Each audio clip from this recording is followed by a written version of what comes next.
Time now 12:50, and it's time for your midday prescription. WDSU medical editor Dr. Corey Hebert joins us now to talk about the top headlines of the week. Let's start off with a frightening new connection between weight gain and brain health. Yes, so we know as we get older, that we'll gain a little bit of weight. Just look at your high school picture and you can tell. But we also know that as you get older, you get a little cortical thinning. But this new study has shown that if you gain weight a lot faster until you get to be around 65 years old, that means that your cortex is going to thin a little bit quicker.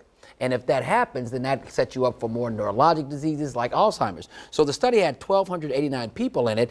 571 of those people had a BMI between 25 and 30, which means that they were overweight. And 371 had a BMI that was over 30, which means that they were obese.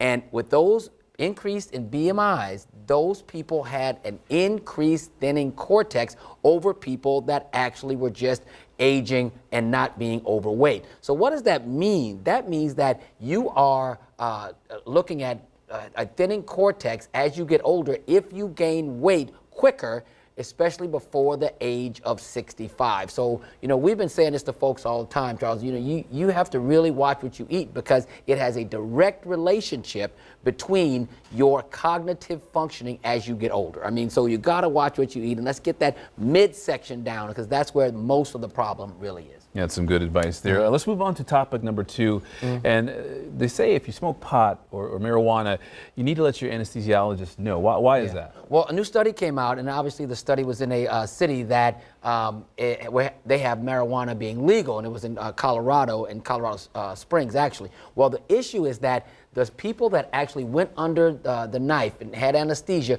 required sometimes more than 3 times as much propofol as the people that had never used marijuana. So what does that mean? It means that if you use marijuana, it's possible that you are having a higher tolerance for medicines that will put you under for anesthesia. So what does that mean to you right now? It means that if you smoke a lot of marijuana or take edibles or use it in any type of way, you need to let your anesthesiologist know that you use marijuana and to what extent so that they can know how much medicine to give you.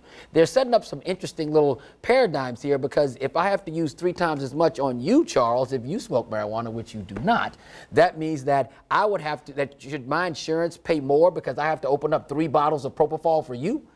So this is a really big deal. And with the new part of Louisiana that is being able to use medical marijuana, it's something that as you're out there, you need to tell your doctor if you are smoking marijuana or using it for medicinal purposes or not. You really need to do that because it's going to make a difference in your anesthesia. And some unintended consequences there as well. Exactly. I want to throw one more thing out there. In my clinic, I've had 7 cases of the flu in the last week.